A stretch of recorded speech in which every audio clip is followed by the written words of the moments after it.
Selamat pagi saudara-saudara. Terkadang kita lebih menyukai untuk bertemu dengan para pemimpin dunia dibanding bertemu dengan Tuhan. Terkadang kita sudah mengabaikan untuk bertemu dengan Tuhan dalam kehidupan kita setiap hari. Mari kita melihat catatan yang terdapat di dalam Lukas pasalnya yang ke-19. Di situ ada sebuah kisah.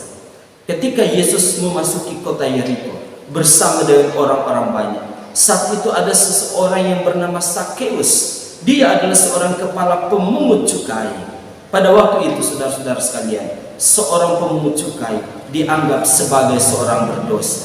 Seseorang yang dianggap sebagai seorang yang berdosa, tetapi memiliki kerinduan yang sangat besar untuk bertemu dengan Yesus Kristus. Mari kita melihat di dalam Lukas 19 ayat 3 dan 4. Di situ berbunyi, ia berusaha untuk melihat orang apakah Yesus itu, tetapi ia tidak berhasil karena orang banyak, sebab badannya pendek. Maka berlarilah ia mendahului orang banyak, lalu memanjat pohon ara untuk melihat Yesus. Kita melihat seseorang yang dianggap sebagai seorang yang berdosa, tetapi memiliki kerinduan yang sangat besar untuk bertemu dengan Yesus Kristus, walaupun dia harus memanjat pohon ara.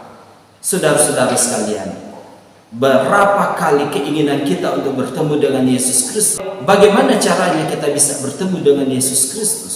Ada begitu banyak cara kita bisa bertemu dengan Yesus Kristus. Kita bisa bertemu dengan Yesus Kristus dalam kegiatan doa kita. Oleh sebab itu 1 Tesalonika 5 ayat 17 mengatakan, tetaplah berdoa.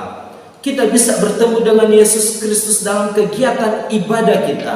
Oleh sebab itu di dalam Ibrani 10 ayat 25 dikatakan, janganlah kita menjauhkan diri dari pertemuan-pertemuan ibadah kita. Dan kita bisa bertemu dengan Yesus Kristus di dalam firman Tuhan, seperti yang kita sedang lakukan pada saat ini. Yesus sendiri ketika dia berada di atas dunia, dia terus menggunakan waktunya untuk mempelajari firman Tuhan. Oleh sebab itu ketika dia digoda oleh iblis, dia senantiasa mengutip ayat-ayat kitab suci. Ada tertulis. Saudara-saudara sekalian, apakah kita mau untuk bertemu dengan Yesus Kristus? Atau kita hanya mengabaikan untuk bertemu dengan Yesus Kristus karena kerinduan kita untuk bertemu dengan pemimpin-pemimpin hebat? Padahal Yesus sendiri mengundang kita. Di dalam Wahyu 3 ayat 20 dikatakan, aku berdiri di muka pintu dan mengetok. Jikalau ada orang yang mendengarkan suaraku dan membukakan pintu, aku akan masuk mendapatkannya, dan aku akan makan bersama-sama dengan dia, dan ia bersama-sama dengan aku. Semoga kerinduan kita untuk bertemu dengan Yesus Kristus sama seperti Sakeus. Sekalipun mengambil resiko yang tinggi untuk jatuh dari pohon ara, tetapi Sakeus tidak peduli. Semoga inilah menjadi kerinduan kita, bertemu dengan Yesus Kristus dalam kegiatan doa kita, dalam kegiatan ibadah kita, dalam kegiatan kita untuk mempelajari firman Tuhan.